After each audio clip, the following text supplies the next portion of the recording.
Kuasa hukum sebut Hartini dikriminalisasi, pembeli sianida sebenarnya adalah Haji Komar dan Bribka Erik. Perkara kepemilikan bahan kimia berbahaya jenis sianida yang menjerat Haji Hartini terus bergulir dan memunculkan fakta-fakta baru. Kuasa hukum Hartini M. Nur Latukonsina secara tegas menyebut penetapan kliennya sebagai tersangka adalah kriminalisasi. Sementara pihak yang berperan sebagai pembeli utama justru Haji Komar melalui Bribka Erik Risakota.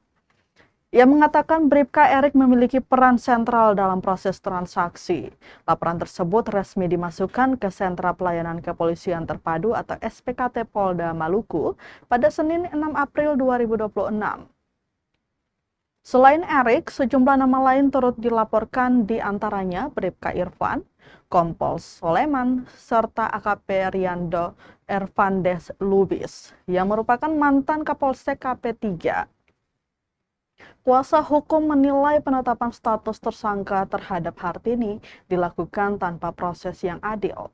Pasalnya menurut mereka kliennya langsung ditetapkan sebagai tersangka tanpa klarifikasi awal terhadap pihak-pihak yang diduga sebagai aktor utama.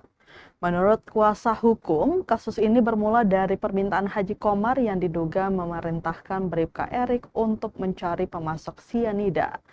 Erik kemudian menghubungi Hartini yang telah dikenalinya selama sekitar 17 tahun juga memiliki hubungan dekat layaknya keluarga.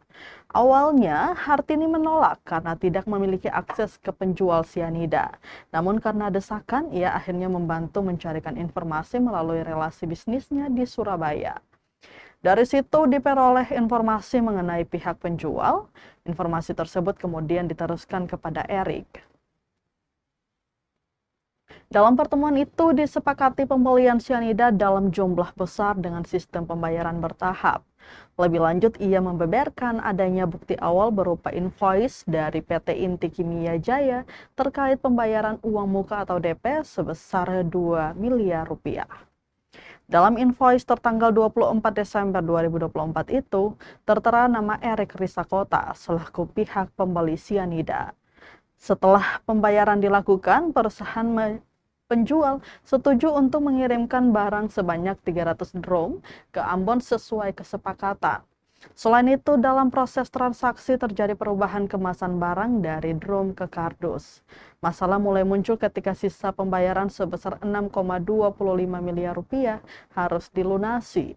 Kuasa hukum menyebut Haji Komar tidak memiliki dana untuk pelunasan sehingga meminta bantuan melalui Erik kepada Hartini. Karena hubungan kedekatan, Hartini akhirnya bersedia menalangi pembayaran dengan janji dana akan dikembalikan setelah barang tiba di Ambon. Namun setelah barang dikirim, janji tersebut tak kunjung terrealisasi.